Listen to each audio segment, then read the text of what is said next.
오늘 제목을 좀 나를 찾는 삶이라고 한번 정해 보았습니다. 여러분 혹시 아프리카 가나의 동화 중에 이런 책이 있어요. 닭장 속의 독수리. 닭장 속의 독수리. 혹시 읽어보셨나요? 읽어보진 않았어도 내용은 제가 알 것 같아요. 제가 한번 말씀드려 볼게요. 한 사냥꾼이 이 숲속에 이제 사냥을 하러 갔다가 독수리 새끼를 발견하고 독수리 새끼를 집에 데리고 와서 키웁니다. 어디다가? 닭장 속에다가. 닭장 속에 자란 이 독수리가 하늘을 날 생각은 없고 점점 멋있어지고 있는데 옆에 있는 닭처럼 똑같이 모이를 쪼아서 먹고 있는 거죠. 이렇게. 멋진 독수리의 모습을 갖췄음에도 불구하고 여전히 닭장 속에 있는 닭처럼 어려서부터 같이 먹었기 때문에 똑같이 모이를 먹고 있는 거예요. 하루는 그 사냥꾼의 친구인 동물학자가 집에 왔다가 이걸 보고 깜짝 놀란 거죠. 독수리인데 분명히 쟤는 왜 닭처럼 모이를 쪼아 먹고 있지? 쟤 왜 하늘 안 날고 저기 있는 거야? 이런 생각을 이제 하게 된 거예요. 그래서 그 친구에게 말을 해서 이 독수리를 데리고 가서 숲에서 다시 한번 훈련을 시키면서 나중에 산에 올라가서 산에서 날아가는 그런 독수리로 살아갈 수 있도록 만들게 된다. 그것은 이런 과정이 그려져 있는 동화입니다. 이 하늘의 왕인 이 독수리가 자신이 누구인지를 잃어버리고 닭장 속에서 살았지만 독수리를 알아본 한 동물학자를 만남으로 인해서 그의 삶이 다시 독수리로서의 하늘의 왕으로서의 삶을 살 수 있게 됐다는 이야기를 보게 됩니다. 이 땅에 여러분 70억이 넘는 인구의 사람들이 살고 있어요. 다양한 민족, 다양한 계층, 다양한 피부와 문화를 가지고 있는 사람들이 살아가고 있습니다. 우리가 읽은 성경 안에도 다양한 부류의 사람들이 나오고 죽고 또 다시 민족이 세워지고 나라가 세워졌다가 없어지고 반복해서 나오고 있습니다. 그들은 모두가 하나님의 선택을 받은 사람들과 선택을 받지 못한 사람들로 구분되는 것들을 볼 수 있고, 여러분 우리가 알고 있는 것처럼 지혜를 받은 사람과 지혜를 받지 못한 사람들로 구분이 되게 됩니다. 어떤 사람은 하나님의 원하시는 가문에 속한 사람이 있고 가문에 속하지 못한 사람도 있고, 할례를 받은 사람도 있고 할례를 받지 못한 사람들도 있습니다. 어떤 사람은 종으로서, 어떤 사람은 자유자로서, 어떤 사람은 그들을 섬기는 자로서 살아가고 있는 것들을 보게 됩니다. 매우 다양한 모습들 우리에게 소개가 되고 있어요. 하나님께서는 이 모든 사람들을 부르시고 계시고 하나님과 함께하길 원하시는 것이 주님의 부르심입니다. 제가 이제 많은 나라는 아니어도 여러 나라를 다니면서 특별히 이제 독일에 있으면서 만났던 디아스포라 사람들을 좀 만났습니다. 근데 보니까 해외에 정말 많은 한국인 디아스포라들이 살고 있는 것을 보게 되었습니다. 이 디아스포라로 살아가는 분들의 어려움이 있다고 한다면 자기 자신에 대한 이 정체성의 문제가 굉장히 심각한 걸 볼 수 있습니다. 내가 누구인가에 대한, 해외에서 오래 살아가면서 그곳의 환경에 적응하고 그 나라의 말과 문화를 배우고 결국 그 나라에서 시민권을 받고 살아가긴 하지만 결국 나의 정체성, 내가 누구인가에 대한 이 정체성에 대한 목마름은 다 그쪽에 있더라고요. 그 조국에 대한 목마름, 다시 돌아가야 되는 목마름에 대한 그런 모든 것들이 그들에게 있었어요. 이 문제가 그냥 비단 그들의 문제만이 아니라 그들의 자녀에까지 문제가 되는 것들을 보게 됩니다.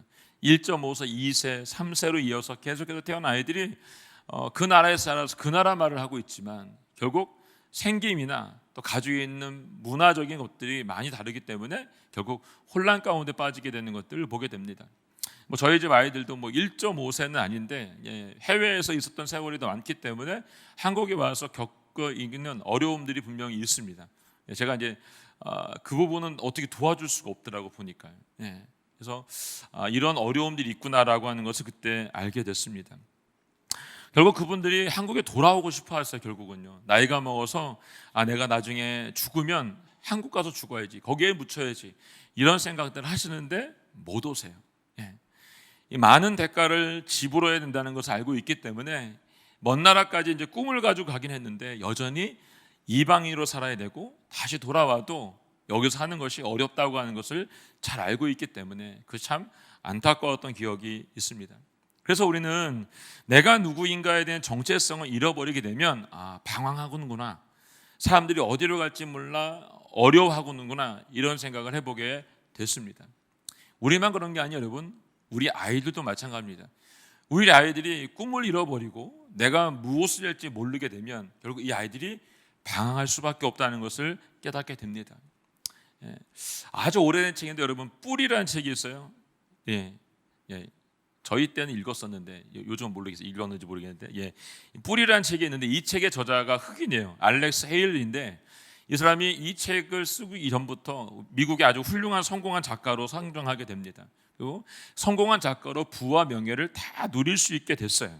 근데 그가 흑인이라는 이 뿌리로 인해서 이 성공과 기쁨을 마음껏 누릴 수가 없었습니다. 그래서 결국 이 자신의 뿌리를 찾기 위해서 쓴 책이 이 뿔이에요. 뿔이라고 하는 책이. 그가 진정한 자유를 누리고 살아갈 수 있었던 것은 미국의 작가상을 받았기 때문도 아니고 여러분, 부와 명예를 받았기 때문에도 아니었어요. 그가 이 뿔이라고 하는 책을 쓰면서 자신이 누구인가를 알게 되면서 결국 그 자유를 누릴 수 있게 됐던 것을 볼 수 있습니다. 내가 누구인가를 아는 것이 왜 중요한가? 내가 누구인가에 대한 정체성을 회복하게 되면 우리들을 부르신 분을 만날 수 있기 때문에 그래요. 그분을 만나게 되면 이 땅에서 우리가 해야 될 진정한 부르심이 무엇인지를 알 수 있게 된다는 것이죠. 바울은 그래서 고린도전서를 쓰면서 가장 많이 쓴 단어가 뭐냐면 부르심입니다. 부르심. 사도로서의 부르심, 성도로서의 부르심, 사역으로의 부르심. 여러분들의 부르심과 제 부르심이 다 하나님으로부터 오고 있다는 것을 얘기해주고 있는 것이죠. 그래서 고린도전서 7장 24절에 바울은 이렇게 말했어요. 형제 자매들이여, 각각 부르심을 받은 그대로 하나님과 함께 거하십시오 라고 말하고 있습니다. 각각의 부르심을 받은 대로 하나님과 함께 여러분 거하시라고 얘기해주고 있습니다.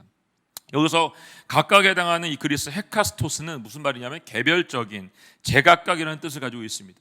바울은 이를 통해서 부르심을 받은 우리들은 각각의 모습과 각각의 사역을 통해서 살아가야 한다는 것을 강조해서 알려주고 있습니다.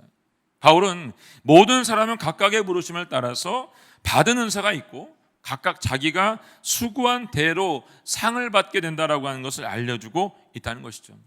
이 부르심을 가장 잘 신천한 사람이 누굴까요, 여러분? 그분은 예수님이세요. 예수님. 예수님은 당시에 십자가, 이것은 가장 잔인하고 수치스러운 형벌이었기 때문에 사람들이 십자가를 부인하는 거예요. 그래서 예수님을 부인할 수밖에 없는 거죠. 왜? 혐오스럽기 때문에. 근데 예수님은 자신의 부르심에 순종하기 위해서 세상이 수치스럽고 잔인하고 혐오스럽게 생각하고 있는 십자가를 자신의 부르심이기 때문에 스스로 선택하고 그 길을 걸어가셨던 것을 볼 수가 있습니다. 예수님의 제자들도 마찬가지예요, 여러분. 처음부터 이 부르심을 알았던 건 아니에요. 그들이 주님이 돌아가시고 난 이후에, 그 이후에 성령을 받고 난 다음에 드디어 사도로서의 부르심을 깨닫게 되고 예수님이 가졌던 그 길을 걸어갔던 것을 볼 수가 있습니다.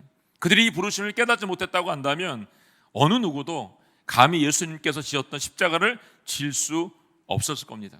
근데 그들이 그 십자가와 그 부르심을 알았기 때문에 참수를 당하고 찢어 죽이고 기름에 튀겨 죽이고, 이 사람으로서는 도저히 상상할 수 없는 죽음들을 그들이 맞이했던 것을 볼 수가 있습니다.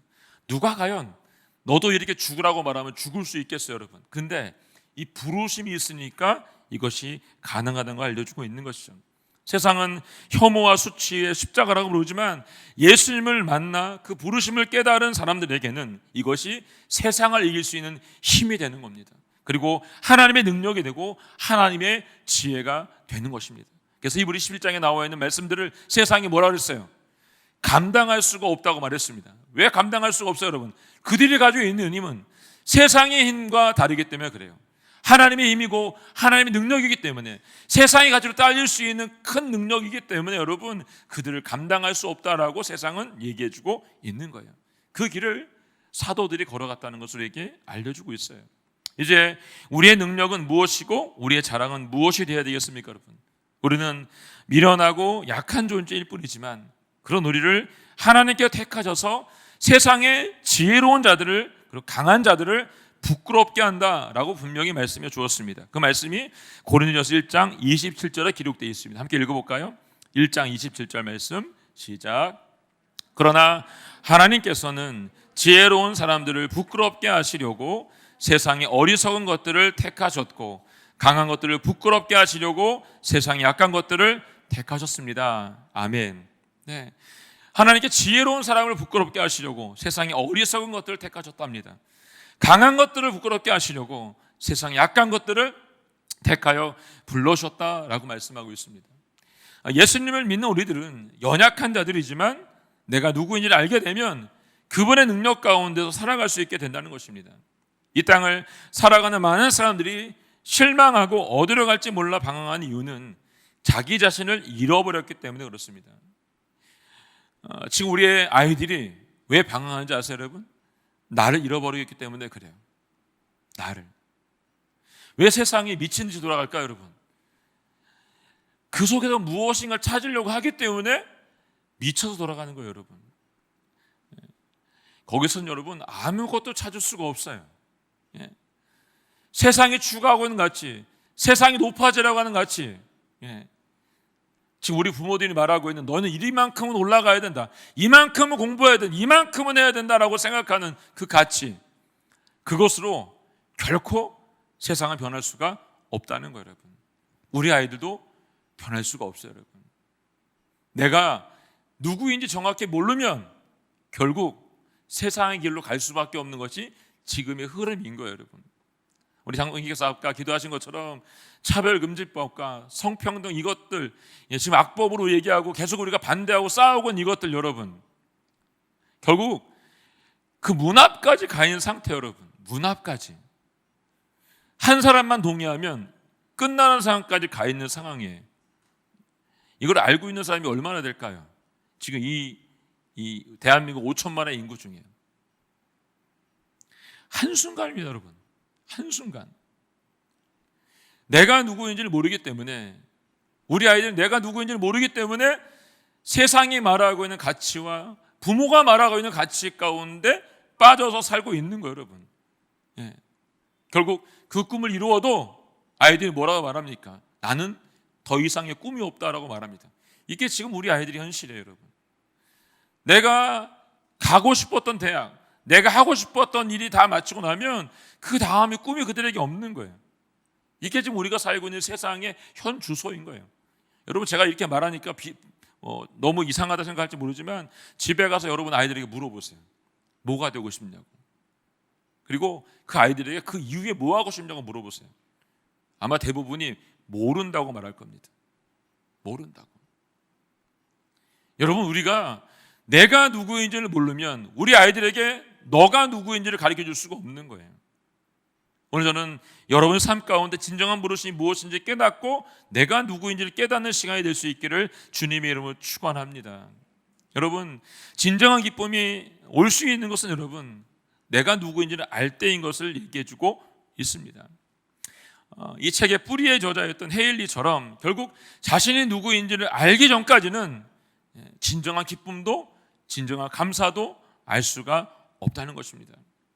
자신이 누구인지를 모르는 사람들에게 진정한 기쁨이 없는 이유는 뭐냐면, 첫 번째는 그들 안에 두려움이 있기 때문에 그래요, 여러분. 두려움 때문에. 두 번째는 여러분 그 사람 속에 이 진정한 기쁨을 모르기 때문에 여러분 그들이 어디로 가야 될지, 내가 누구인지를 모르고 있다는 것입니다. 이 두려움과 진정한 기쁨이 없는 사람들은 참된 기쁨이 없기 때문에 대리만족을 얻기 위해서 세상에 말하는 쾌락을 추구하고 허무하고 방탕하고 공허한 것에 빠져서 결국 세상의 방법을 찾다가 엉뚱한 길에 빠지고 헤매게 되는 겁니다. 그리고 돌아올 수 없는 강을 건너게 되는 거죠, 여러분. 우리 주위를 보면 참 많이 있습니다, 이런 사람들이. 뭔가를 얻고 싶어서 추구하고 있긴 한데 결국 그것 때문에 어려움을 당하게 되는 것들을 볼 수 있습니다, 여러분. 제가 예를 들어서 많이 말을 할 수 있겠지만 그걸 다 말할 수는 없을 것 같아요. 여러분, 분명한 것은 하나님께서 우리에게 주신 것을 따라서 살아가는 것이 굉장히 중요하다는 거예요, 여러분. 세상에 말하고 있는 가치, 세상에 말하고 있는 기준, 거기에 끌려가면 결국 세상의 가치와 세상의 기준 때문에 결국 우리가 잘못된 길로 갈 수밖에 없다는 것입니다. 세상이 말하고 있는 기준과 가치는 넓은 길이에요, 여러분. 넓은 길. 모두가 가고 싶어하는 길이죠, 여러분. 근데 주님이 뭐라고 말씀하셨어요? 좁은 길로 가랬잖아요. 좁은 길로. 좁은 길은 여러분 세상의 사람들이 뭐라고 말합니까? 어리석다고 말하죠. 미련하다고 말하죠. 왜 굳이 그 길로 가냐고 말하죠. 예수님 믿는 사람들한테 너는 왜 그러냐라고 말하지만 결국 예수 믿는 사람들이 그 좁은 길을 선택하면 뭐라요, 여러분? 꼭 너희들은 왜 꼭 그렇게 해야 되냐라고 말하죠, 여러분. 왜 그렇게까지 해야 되냐고 말하죠. 그러면서도 뭐라 그래요? 너희들은 좀 달라야 되지 않겠냐라고 생각하는 것이 세상 사람들이 말하고 있는 거잖아요, 여러분. 여기에 속지 마세요. 좁은 길을 가서 여러분 우리가 핍박을 받는 한이 있어도 여러분 그 길을 선택하는 거예요. 우리 아이들에게 여러분 넓은 길을 가라고 하지 마시고 여러분 좁은 길을 선택해서 가라고 말씀하세요. 그리고 거기서 핍박을 받으면 핍박을 받는 것이 내가 누구인지를 깨달을 수 있는 가장 빠른 길인 것을 여러분 아이들에게 가르쳐 주세요. 우리가 겪어봐서 알잖아요, 여러분. 고난이 없으면 여러분 이걸 깨달을 수가 없어요. 우리 아이들이 언제까지 좋은 것, 편한 것, 우리가 겪지 않은 것들을 우리 애들이 겪지 말아야겠다라고 생각하면서 하세요, 여러분. 그 아이들이 여러분 결국은 겪어야 돼요, 여러분. 그래도 여러분들이 함께 있을 때 겪는 게 낫지. 여러분을 떠났을 때 겪으면 여러분 너무너무 힘든 거예요. 그래서 제가 대학교 아이들, 대학원 다니는 아이들 만나서 얘기하면 제가 항상 그런 얘기를 해요. 너희들 졸업하기 전에 다들 아프리카 한 번씩 갔다 오라 그래요. 아프리카를. 아니면 오지 한번 갔다 오라 다 얘기합니다. 한 학기, 두 학기씩 쉬고 가가지고 하나님을 직접 거기서 만나고 오라고 얘기합니다, 여러분. 그 방법밖에 없어요. 결혼하면 갈 수 있어요? 결혼 못 가요, 여러분. 아이를 낳으면 더 못 가죠, 여러분. 정말 큰 결심을 해야 여러분 갈 수 있어요. 모두가 함께 가서 고난받으러 가자. 이렇게 해야 되는 거죠, 여러분. 그럴 수 없잖아요, 여러분. 제가 그래서 애들 만나면 제발 좀 가라, 휴학해라. 아마 부모님이 제가 그런 얘기 한 줄 알면 저를 아마 엄청 혼낼 거예요. 그 길만이 살 길이기 때문에 그렇게 해야지 주님을 만날 수 있다고 한다면 여러분 우리 아이들에게 한 번 정도는 도전해보라고 얘기해봐야 되지 않겠습니까, 여러분? 부모로서 내가 누구인지 너희들이 가야 될 길이 무엇인지를 알려줄 수 있는 것, 그것이 부모로서 해야 되는 일이라고 저는 생각을 합니다, 여러분. 여러분 성경에서 이 기쁨에 대해서 잘 묘사해 주었는데 여러분 누가복음 15장에 나오는 비유에서 말씀했어요. 이 비유는 모두가 잃어버린 것을 찾았을 때의 기쁨을 얘기해 주고 있어요. 15장에 나오는 기쁨은 세 가지 비유를 얘기하고 있죠. 첫 번째 비유가 뭐예요, 여러분? 100마리 양 중에 한 마리 양을 잃어버렸어요. 한 마리 양을 찾기 위해서 99마리 양을 거기 두고 이 목자가 한 마리 양을 찾으러 다니는 거죠, 여러분. 결국 찾으러 다녀서 결국 그 한 마리 양을 찾았어요. 너무 기뻐요. 너무 기뻐. 자기 친구들과 이웃을 불러놓고 이렇게 말을 해요. 나와 함께 기뻐해 주십시오. 잃어버린 내 양을 찾았습니다 라고 말합니다. 얼마나 기뻤는지 여러분 친구들과 이웃을 불러서 잔치를 벌였다라고 성경이 얘기해 주고 있어요. 잔치를 불렸다. 이 본문을 보면서 제가 한 가지 깨닫는 게 있어요, 여러분.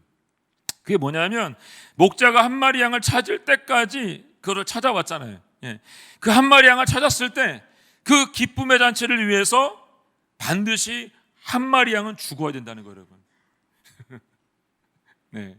한 마리 양을 찾기 위해서 그렇게 노력을 했는데 이 기쁨을 여러분 나누기 위해서 반드시 한 마리 양은 잡아서 죽여야지 나눠 먹을 수가 있는 거예요, 여러분. 잃어버린 것을 찾은 기쁨은 여러분 한 마리를 희생할 만큼 그만큼 가치가 있다라고 하는 걸 우리에게 알려주고 있는 거예요, 여러분. 두 번째 비유가 뭐예요, 여러분? 한 여인이 여러분 10드라카마에서 1드라카마를 잃어버리죠, 여러분. 등불을 읽고 여러분 아주 샅샅이 뒤져가지고 찾았다고 말합니다. 그때 뭐라고 말합니까? 그도 이웃과 함께 이 기쁨을 나눴다라고 얘기해주고 있습니다. 세 번째 비유가 탕자의 비유예요. 아버지를 무시하고 아버지가 죽었으면 좋겠다고 생각한 이 아들이 결국 가지고 있던 걸 다 외국에 나가서 허랑방탕하게 쓰고서 거기서 도저히 살 수가 없으니까 돌아왔죠. 그 아들이 찾았을 때의 기쁨, 아버지가 어떻게 했죠, 여러분? 살찐 소가리를 잡았습니다. 옷을 다 벗기고 새 옷을 입혀주고 아들의 증표인 반지를 아이에게 끼워 주었습니다. 그리고 새로운 신발을 신겨 주었습니다. 그리고 온 동네가 함께 잔치를 벌였다라고 말했습니다. 이것이 하나님이 찾으시는 진정한 기쁨이었다는 거죠. 여러분 지금까지 사시면서 무엇인가 잃어버림으로 인해서 상실한 경험들이 있으실 겁니다. 그리고 그걸 찾았을 때 기쁨 또한 우리가 다 가지고 있다고 생각합니다. 그런데 세상에서 찾으신 이 기쁨은 일시적으로 지나가죠, 여러분. 그렇지만 예수님을 만났을 때의 기쁨은 영원하다는 거예요, 여러분. 이걸 꼭 기억하세요. 예수님을 만났을 때 왜 기쁠까 여러분? 그것은 내가 누구인지를 알고 나의 부르심을 찾았기 때문에 그렇습니다. 잃어버렸던 나를 찾은 그 기쁨이 예수님을 믿음으로 오는 가장 큰 축복이고 가장 큰 기쁨이기 때문에 그렇습니다. 그리스도 안에서 자기를 발견한 사람은 세상에 감당할 수 없는 사람이 됩니다. 세상이 무너뜨릴 수 없는 사람이 되고요, 세상이 흔들 수 없는 사람이 됩니다. 그리고 세상이 넉넉히 이길 수 있는 사람이 된다는 것입니다. 바로 여러분이 닭장 속에 있었던 독수리였는데 예수님을 만남으로 말미암아 내 존재의 가치가 하늘을 날 수 있는 왕인 독수리로 변하게 되는 순간이라는 것입니다. 예수를 믿으면 만물이 새로워지게 돼 있죠, 여러분. 그런데 왜 만물이 새로워질까요, 여러분? 세상이 새로워지고 바뀌었기 때문일까요? 아니죠, 여러분. 내가 바뀌었기 때문이에요. 내가 바뀌었기 때문에. 세상은 그대로 있는데 내가 바뀌고 내가 변화되고 내가 예수님을 만남으로 인해서 변화되었기 때문에, 내가 누구인지를 깨달았기 때문에, 나의 부르심을 알았기 때문에 세상은 하나도 바뀌지 않았지만 내가 변함으로 세상이 바뀐 것처럼 보여지게 되는 겁니다. 아담 이후에 죄가 우리 안에 들어옴으로 인해서 온 가장 큰 손실이 뭐냐면 자기를 잃어버린 거예요, 여러분. 나를 잃어버린 거죠. 그 죄가 내 안에 들어옴으로 인해서 나를 잃어버린 거예요, 여러분. 자기를 잃어버렸기 때문에 이 세상에서 아무리 좋은 것을 주어도 허무하고 헛될 수밖에 없어요, 여러분. 아무리 좋은 걸 줘도 여러분. 그래서 무엇을 먹어도 여러분 배고프고 무엇을 마셔도 목마를 수밖에 없는 거예요, 여러분. 그러나 예수님 안에 있으면 진정한 나를 발견할 수 있기 때문에 그 기쁨과 능력으로 말미암아 새로운 인생을 살아갈 수 있는 힘이 우리 모두 가운데 생겨나게 된다는 것이죠. 그래서 오늘 본문은 베드로전서 2장 9절 말씀에 이렇게 말씀했잖아요. 함께 읽어볼까요? 다시 한번요. 시작. 그러나 여러분은 택하신 족속이요 왕같은 제사장들이요 거룩한 나라요 그분의 소유된 백성이니 이는 여러분을 어둠에서 불러내어 그분의 놀라운 빛으로 들어가게 하신 분의 덕을 선포하게 하기 위한 것입니다. 아멘. 예. 베드로는 고난당하고 있는 성도들을 위해서 이 베드로전서를 썼다라고 얘기하고 있어요. 예수님을 만난 내가 누구인지를 알고 부르심을 깨닫게 된 성도들을 향해서 베드로는 너희들에게 네 가지의 신분의 변화, 특권이 있다라고 말해줬어요. 그 첫 번째 신분의 변화의 특권은 택하신 족속이라는 겁니다, 여러분. 택하신 족속. 유대인들은 아브라함 육신적 혈통으로 후손을 잇게 되고 하나님의 택하신 족속이 되었다라고 자랑을 했어요, 여러분. 예, 물론 맞죠, 여러분. 그 택하심의 진정한 백성이 되었다라고 얘기하고 있는데 그 택하심의 진정한 목적을 그들이 몰랐다는 거죠, 여러분. 그래서 베드로는 진정으로 택함 받은 하나님의 백성들은 혈통이나 민족의 차별 없이 과연 오직 예수 그리스도를 믿는 믿음을 가지고 있는 자들에게 주님이 주신 연합이고 영적인 새로운 탄생이라고 하는 것을 알려주고 있는 것이죠. 예수님의 십자가 흘린 피로 말미암아 맺어진 영적인 이스라엘이 되었다고 하는 것을 지금 택하신 족속으로에게 알려주고 있는 것입니다. 두 번째 택함의 특권은 왕같은 제사장이 되었다는 것입니다. 우리는 왕이신 그리스도와의 연합을 통해서 주님과 함께 창세로부터 우리에게 주신 모든 것들을 다스리라고 하는 명령을 받았습니다. 이 통치권과 이 권세를 여러분 우리가 모두가 받았다는 거예요, 여러분. 예배하는 제사장의 직분을 우리 모두가 받게 되었다는 것이죠. 나를 통한 하나님의 영광이 드러날 수 있도록 이것을 우리 하나님께서 허락해 주었다는 것을 우리에게 알려주고 있습니다. 세 번째 특권은 거룩한 나라입니다. 하나님이 선택하신 민족인 이스라엘은 아주 보잘것없고 힘이 없는 작은 민족이었습니다. 그런데 하나님께 선택을 받았어요. 그리고 거룩하게 구별된 민족이 되었다는 것이죠. 그래서 오직 이스라엘만이 살아계 하나님을 만날 수 있었던 것이 사실이에요. 그런데 예수님께서 이 땅에 오셔서 십자가에 죽으시고 부활하심을 알미암아 그분을 믿는 모든 자들에게 하나님의 자녀가 되는 거룩한 나라가 될 수 있는 신분의 변화를 선물로 허락해 주었다는 것이죠. 이것이 지금 우리에게 부어진 특권이라는 것입니다. 마지막 네 번째 준 특권은 그분의 소유가 된 백성이다라고 말하고 있습니다. 이 소유된 백성이라고 하는 것, 소유된 이 페리포 이세인인데 이건 뭐냐면 특별한 대가를 지불하고 획득했다라고 하는 뜻을 가지고 있습니다. 이 단어는 하나님께서 그리스도인들이 하나님의 아들이고 독생자 예수님들의 희생으로 말미암아 하나님의 소유가 된 우리를 택하시고 그분의 곁에서 날마다 우리와 함께 하실 그 자녀로서의 택함이 너희들에게 있다고 하는 것을 우리에게 알려주고 있다는 것입니다. 성도 여러분, 하나님께 자신이 누구인지를 발견하고 부르신 가운데 나온 성도들에게 이 네 가지의 신분을 주신 이유가 있다라고 오늘 베드로가 얘기해주고 있어요. 바로 9절 후반절에 나와 있습니다. 후반절에 제가 읽어볼게요. 여러분을 어둠에서 불러내어 그분의 놀라운 빛으로 드러나게 하신 분의 덕을 선포하기 위해서다라고 말해주고 있습니다. 여러분을 부르신 이유가 여러분 모두가 하나님의 덕을 선포하기 위해서 세상 가운데 이것을 전하라고 우리에게 알려주고 있는 것이죠. 내가 누구인가를 알기 전과 알고 난 후의 삶은 분명히 다른 것입니다. 내가 누구인지를 몰랐던 어둠의 시절에서 불러내줘서 놀라운 빛 가운데를 보신 주님은 세상 가운데 이 덕을 선포하기 위해서 여러분과 저를 지금 불러주셨다는 것이죠. 이걸 잊지 마세요. 우리 자녀들이 알아야 되는 게 바로 이겁니다, 여러분. 우리 부르신 그분이 누구인지를 알고 내 부르심이 무엇인지를 아는 것, 이것이 우리 자녀들에게 반드시 필요한 부르심이라는 것이죠.